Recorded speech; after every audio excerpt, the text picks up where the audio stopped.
Yiddish is the language that was spoken and continues to be spoken by Ashkenazi Jews stemming from Eastern Europe.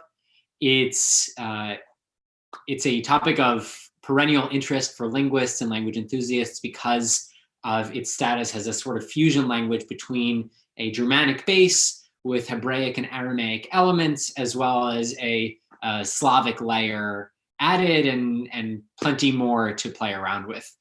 So it's a language that's been spoken for over 500 years, and it has a very rich literature. We'll get to the literature piece in a second, but for now, what am I doing here, and what is a brown Jew doing speaking Yiddish, or even better, a brown modern Orthodox Jew from New Jersey speaking Yiddish for? So actually, my family, for certain peculiar ideological reasons, never broke the transmission of Yiddish. For most Jews who immigrated from Eastern Europe before and after both wars spoke Yiddish, but oftentimes refrained from transmitting the language to their children for various reasons. But that is the toll that assimilation takes. On the eve of World War II, there were estimated around 14 million speakers of Yiddish worldwide. Of course, many of those speakers were decimated during the Holocaust, and assimilation continues to take its toll.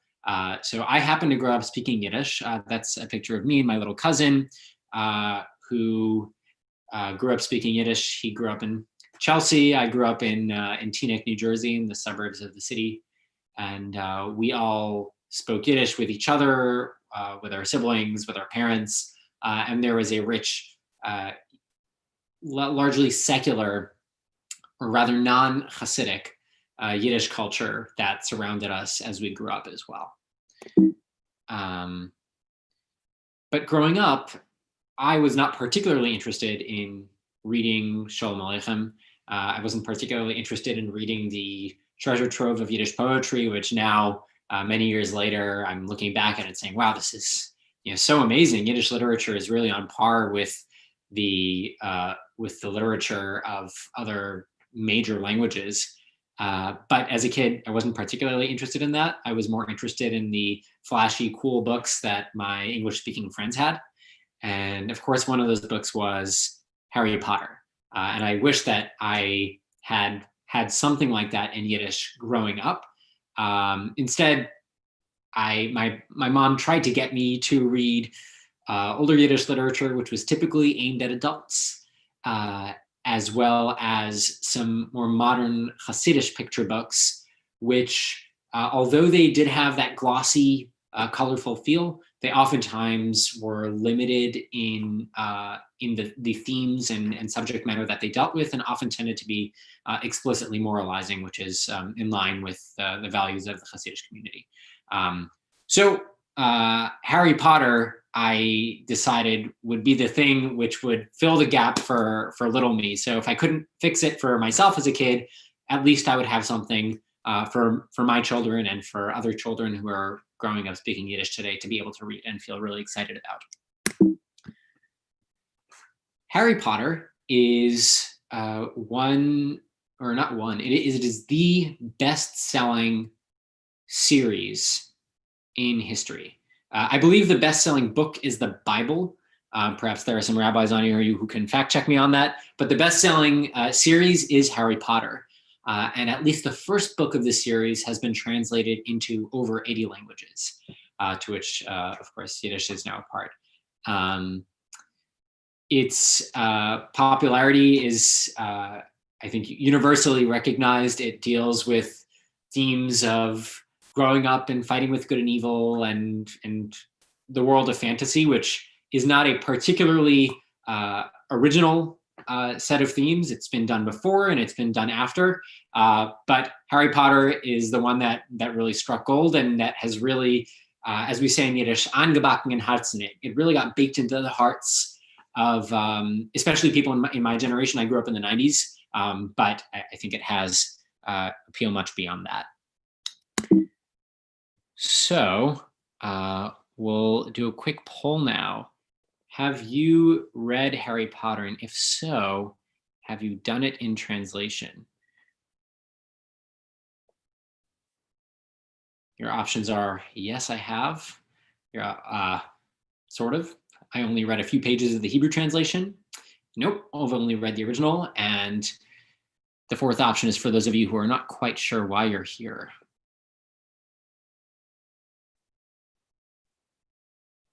Okay, so we're coming in at around 50% have read it. 50%, or rather 50% have only read the original, 50% have read it in translation, and somebody who is a brave soul to come to a Harry Potter event without having read it. Okay, I'm going to end the poll because most people have voted. Thank you for participating. I guess I could share the results now. I'm a language nerd, so I've attempted to read Harry Potter in many languages. I think I have it in 10 or 15.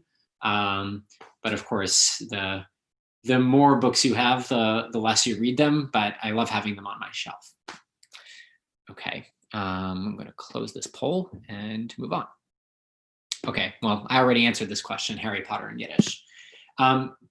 So I talked about why I wanted to do it, but there is a sort of unique challenge. Of course, for any translation, there's a difficulty in figuring out what does it mean to transpose a literary work into a different language, which is going to come with certain implicit cultural assumptions and cultural differences. With Yiddish in particular, there is the additional challenge that it is a language which is very intricately bound up with Ashkenazi Jewish culture, and to a certain extent religious culture as well. And so when you talk about translating Harry Potter into Yiddish, you have to tackle the question of, well, are you now creating a Jewish work? Are you, by having characters speaking in Yiddish, are you making them Jewish? And this is, there's no clear-cut answer to this question, but the most extreme version of this is to rename the characters with Yiddish names. Harry becomes Herschel, Ron becomes Reuven, and Hermione becomes Hannah. Aside from J.K. Rowling and J.K. Rowling never allowing that kind of deviation from the original, I was not particularly interested in going that far. My goal was to create something which was as faithful as possible to the original, and which really preserved the feeling that I remember having when I was reading the book as a kid in English, but which also feels like it could have been originally written in Yiddish. So it's quite a fine line to tread. And I hope over the next 20 minutes to just go over some of the interesting challenges and ways in which you can, or at least I've attempted to infuse a Yiddish feel, a Jewish feel into the books without explicitly turning it into Jewish fan fiction. Okay, so as an entry point into this, I'm going to ask you to tell us which house you're in, and then we're going to hear an excerpt of the Sorting Hat song. Oh, I see. Okay, I'm just going to switch this to poll to Ray. Oh, thank you, Ray. Okay, so the four houses are Goldengriff, Hufflepuff, Robbenkrell, and Samderin.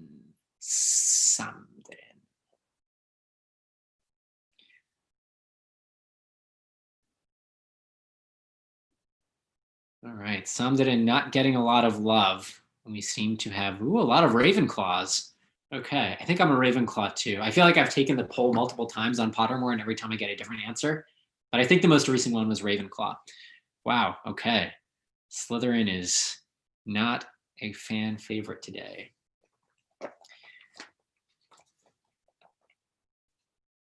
Okay, we'll wait another 10 seconds while I get the Sorting Hat song ready. I'm going to read one stanza in English, and then I'll repeat that stanza in Yiddish so you guys can sort of follow along. And for now, let's just end this. You know what? We'll keep the poll open. Maybe during the song, some of you will be inspired. Okay, so the Sorting Hat song is the poem which the Sorting Hat recites, or I guess perhaps sings, in the first book when the new students have arrived at Hogwarts and are waiting to be sorted into their houses. Oh, you may not think I'm pretty, but don't judge on what you see. I'll eat myself if you can find a smarter hat than me. Sis man punim nicht ken Schönheit, na de Schönheit gar nicht sagt, gege finje noch a Hittel, wo sa Kopf wie meins vermogt. You can keep your bowlers black, your top hats sleek and tall, for I'm the Hogwarts sorting hat, and I can cap them all. Hey, die Kepke, Kutschme, Kapelich, du Streimel ausgepitzter, seid schon Meuchel, ich bin das, der Samme kommt zu Nutzter. There's nothing hidden in your head the sorting hat can't see. So try me on and I will tell you where you ought to be. Der Hogwartser Sortierhut weist dein Ätzem und dein Kern. Du mest me chun en Herme Venus, wem du tust gehern. You might belong in Gryffindor, where dwell the brave at heart. Their daring, nerve, and chivalry set Gryffindors apart. Zu Goldengriff gehören die mit Herz galant und dreist. Sie teilen sich aus mit Gewure, oder was Gewure heißt.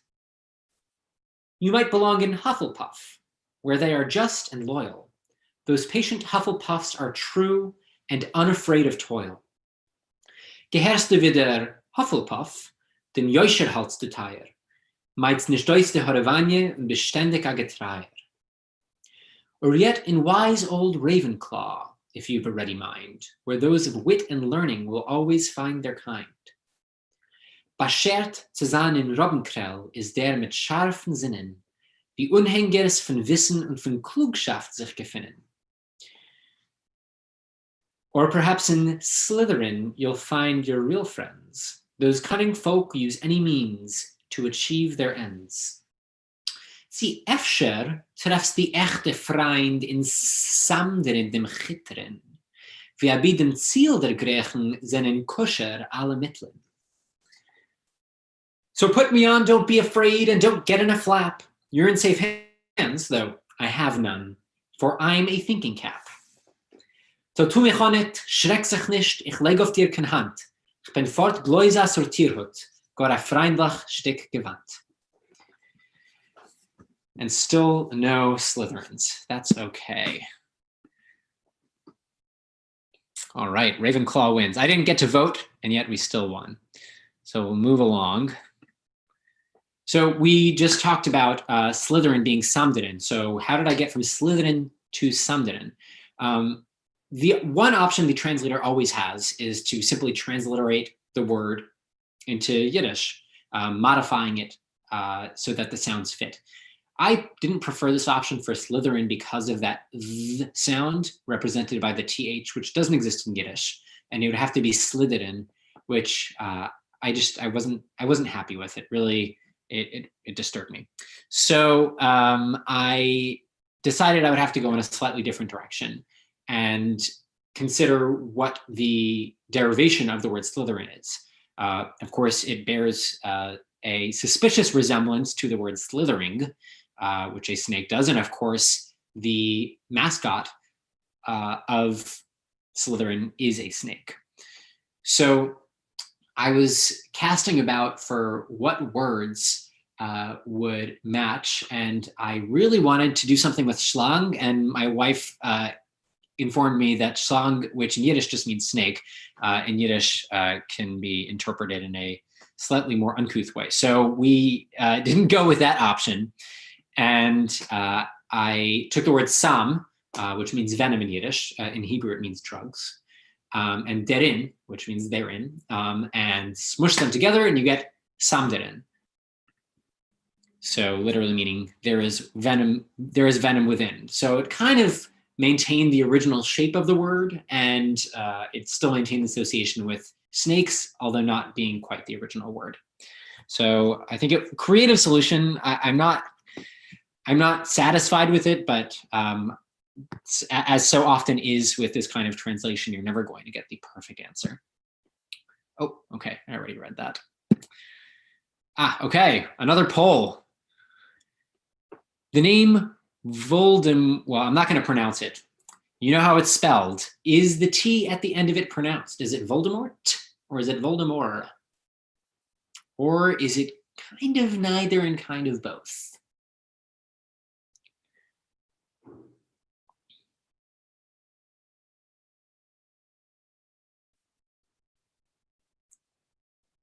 Okay, this is the most popular poll so far.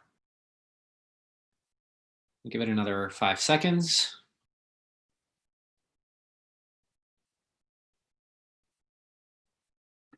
Okay. So for those of you who said, yes, it's Voldemort, you are correct. For those of you who said, no, it's Voldemort, you're also correct. And for those of you who said it's both, you are the most correct. So the author has said that it should be pronounced Voldemort because that resembles the French phrase Voldemort, which means flight of death, or perhaps thief or stealing of death. But she herself has been caught on camera saying Voldemort. So I don't think we can trust that. But what that does mean is that I, as a translator, had a little bit of wiggle room. Because Yiddish typically uses a largely phonetic alphabet, unlike English, which has plenty of silent letters, I had to choose explicitly whether I was going with Voldemort or Voldemort. Either it has a test at the end or it doesn't. And it's especially important to get this name right, quote unquote, because, let me close this poll, because there is a fun little anagram in the second book where Lord Voldemort reveals himself to be the person who was Tom Marvolo Riddle in the past, and these two phrases, of course, are perfect anagrams of each other. And so I had to make sure that I was making the right choice. In other words, that I was going to pick the spelling of the name that would allow me to correctly get the anagram. I'm actually still working on the anagram, but I'm going to go with Voldemort. The second book is not out yet, but when it does come out, you will be able to see how Ich bin Lord Voldemort becomes whatever the guy's name is. The Mirror of Erised. This is a mirror which is placed inside the Chamber of Secrets, and which Harry at an earlier point in the book discovers. And Dumbledore tells him that when he looks into the mirror, he will see not himself, but he will see nothing more and nothing less than his heart's greatest desire. What's interesting about the Mirror of Erised is that Erised, spelled backwards, is desire. And there is this peculiar inscription over the top of the mirror. And I'm not going to try to read it. I have no idea how it's supposed to be pronounced. But it is that gibberish towards the bottom. And so the question that I was trying to figure out was, what does gibberish look like in Yiddish? Of course, I don't know if this particular gibberish in English looks particularly English, but I thought this might be a good opportunity to infuse a little bit of Jewishness. And so I was playing around with, well, first I tried to translate the phrase, I show not your face, but your heart's desire, which is the backwards of Erised, et cetera, et cetera. And I noticed that there were a lot of alepphs in the string of words which I translated. And it also occurred to me that one of the many ways to refer to gibberish in Yiddish is to call it Targum Lashon, which literally means the language of the Targum, the language of the Aramaic translation of the Bible. And so I thought, well, wouldn't it be cool if we could somehow make this look like Aramaic? And so it would then both fulfill, it would both be Yiddish backwards, but it would also look like some kind of indecipherable gibberish. Incidentally, many of the magic spells which are found in the Talmud and in later texts are actually Aramaic gibberish. So there's a long tradition of this Aramaic gibberish. So in Yiddish, the word is nish dus punim in mir sei, nor dem Herzbegehr, which literally means not the face in me you see, but rather the heart's desire. And so it came out to looking kind of like this, kind of like Aramaic. So that was a fun way to take something which didn't present a particular cultural assumption in the original, but I was able to repurpose as being more specifically Jewish. Oh, I see there's a lot of chats. I'm going to read the chats for a second here. Oh, Lena, that's so exciting. You're working your way through the translation. I'm excited to hear what you say. All right. Excellent. Okay, next, Quidditch. The most popular sport in the wizarding world. I think a close second is gobstones, but Quidditch does come up on top. This is the game which is played while flying on broomsticks and 3 different balls that are flying back and forth. But the thrust of the game is you need to throw the ball into a hoop which is in the air, which requires you to fly in a broom.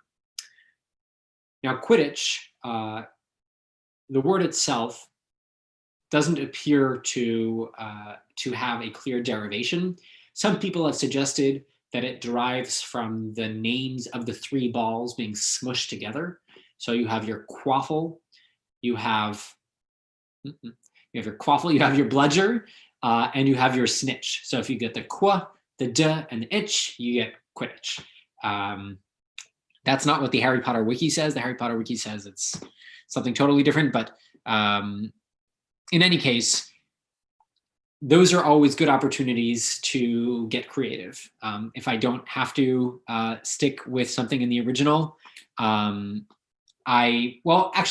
say, if it's a completely opaque word, I try not to change it because the goal is to create a work of literature which people who have read the original are going to be able to relate to as well, especially because today so many readers of Yiddish are learners and they've read it in English first. And so it's nice to create that sense of familiarity.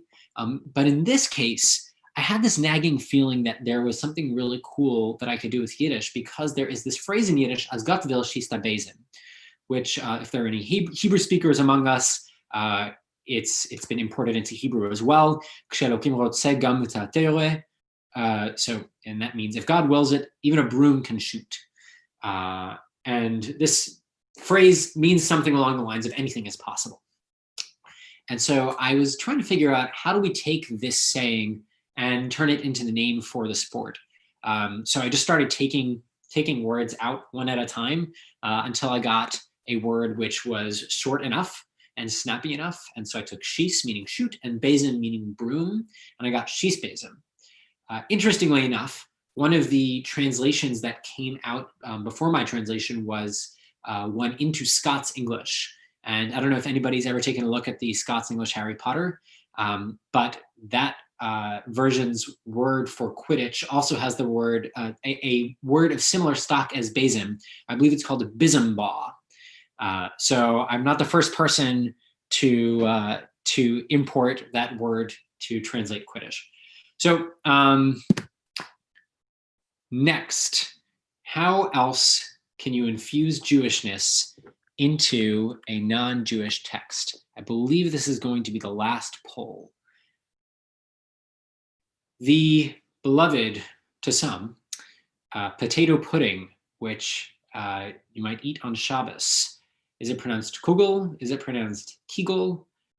Or are you more of a dafina person? Or any of the other delicious Jewish foods from across the world? Wow. Kugel's really leading here. Okay, my feelings are a little hurt, but that's okay.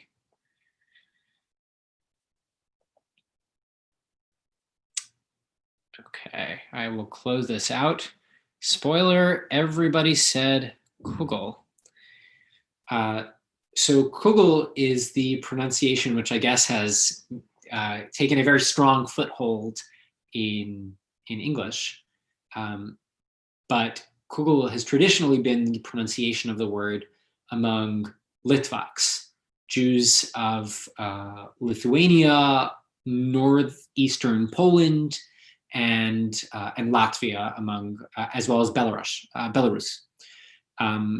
Whereas Kegel is the domain of all of Southern Yiddish, including where I'm from in Ukraine.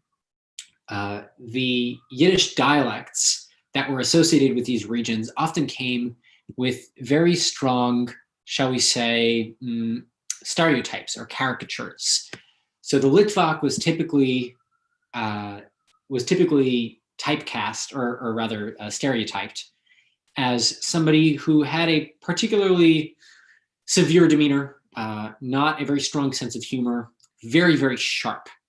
And so I thought, okay, well, wouldn't it be interesting if we could project some of these personae onto the characters in the original Harry Potter, and that doesn't require changing anything they say. All it does is all that does require is changing the dialect in which they speak, and that in and of itself will deliver the punch, so to speak. So this is our beloved Professor Minerva McGonagall. This is a quote from the book. "The door swung open at once. A tall, black-haired witch in emerald green robes stood there. She had a very stern face, and Harry's first thought was that this was not someone to cross." So she seemed like a perfect person to be a Litvak. Can you guys think of any other stereotypical Litvaks in the book? Oh, Hope, your mom was a Galiciano, dad was a Litvak. Oof, mixed marriage, that's rough. So the other Litvaks that I landed upon for the book were Professor Snape, who's also a bit of a severe character, as well as Filch, who I assigned a very country bumpkin Litvak pronunciation. Okay. On the other hand, we have Hagrid, who is a very warm, blustering, big guy with a sense of humor. And so he seemed like the perfect candidate to carry a Galiciano accent, the accent of those of Southern Eastern Europe. And so each of these were given certain dialectal features, which include difference in vowels. So McGonagall would say Kugel, Hagrid would say Kegel. Of course, nobody's eating any of that in the books, but there are plenty of other opportunities to insert dialectal characteristics. One more thing about how people speak. Aside from dialect, there is also a way in which Jews in Eastern Europe typically supplemented or added to their speech in order to sound more learned, or perhaps if they were from a more learned class, if they themselves were a scholar, they might speak with more words from the Hebrew and Aramaic texts, freely synthesizing new phrases mixed in with the Yiddish. So it was a very organic and very frequent way to signal somebody's belonging to a certain class or caste within Eastern European Jewish society. And so Dumbledore seemed like a great person to have some of those features. So I had him speak with a lot more Hebrew and Aramaic words without making him sound explicitly Jewish or religious. So it's kind of like how somebody might mix in many more words of Latin origin when they're speaking English to sound a bit more educated, without sounding particularly gauche. So for example, when Dumbledore is trying to get Harry to stop asking about the Philosopher's Stone, and Harry continues pestering him, he says, "I see that you're not to be distracted." So of course, there are many ways to translate this into the Yiddish. I chose one which had some Hebrew words in it. So he says, "Ich sehe, as du bist meshugel ledavar echad," which literally means, "I see that you are crazy for one thing." Sorry, I'm going to turn off my computer sound. Apologies.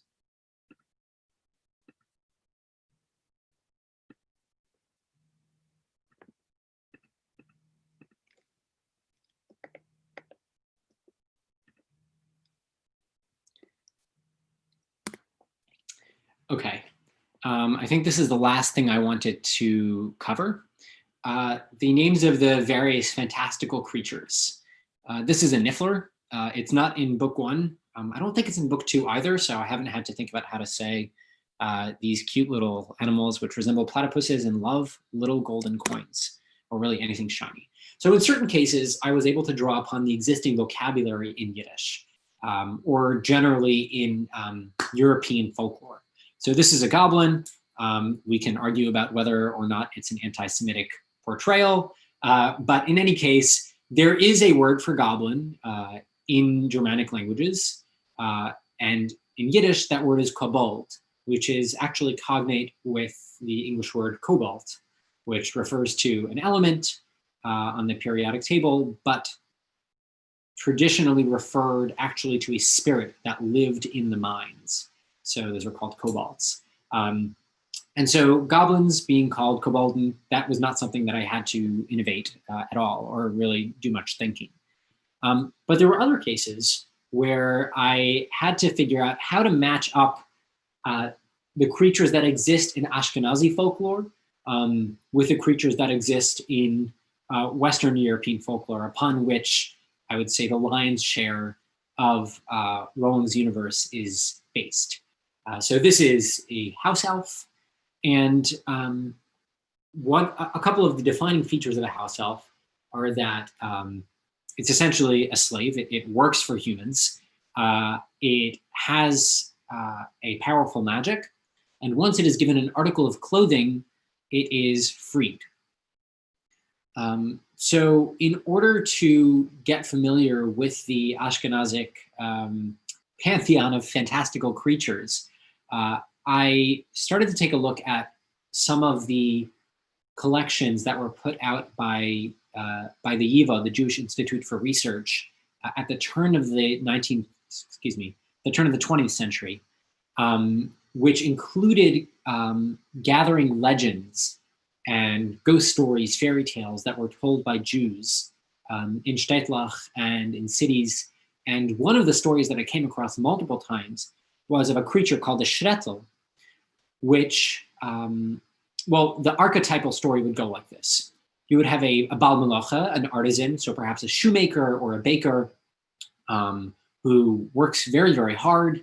And one night they lay out all of their materials in their workshop, whether it's the leather or a bowl of flour, preparing it for the next day. They go to sleep. They come out in the morning and the shoes are made. The bread is baked. What's going on? So the husband and the wife have a conversation, and they decide they're going to spy the next night and see what happens. So they do so, and they see that there is this little creature that jumps in and starts working. And by morning, everything is done, and it leaves. So the wife says, it seems inappropriate to let this little creature work so hard without giving it any kind of recompense. So they agree, and they put out some clothes for the creature. And the following night, the creature comes, sees the clothes, and says, see ya, I'm out of here.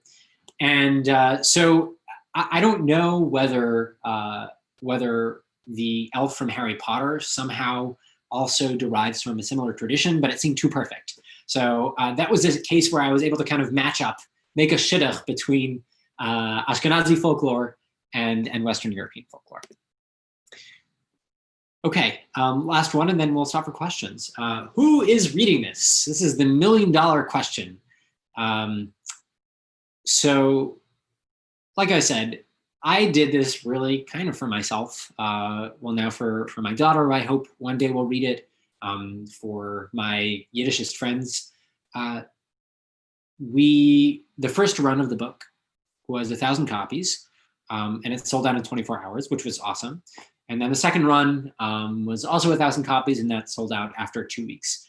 Which, of course, if you're talking about an English book, 2,000 copies is not a big deal. But I think that a lot of people were a bit pleasantly surprised at how much demand there was for the book. And actually, based on the zip codes, of orderers without revealing any personal details. We were able to kind of get a sense of who is actually ordering these books. There are actually people from the Hasidic community who are reading this. I would say it's a minority, a vanishingly small minority, but there certainly are. At the beginning of the coronavirus pandemic, which is when the book came out, a couple of Hasidic parents drove up or biked up from Williamsburg and from Borough Park to get copies of the book. But I was surprised to find out, and I guess I shouldn't have been so surprised, that their kids have typically already read the books in English. As it turns out, the fringes of the Hasidic community are much broader than we would think.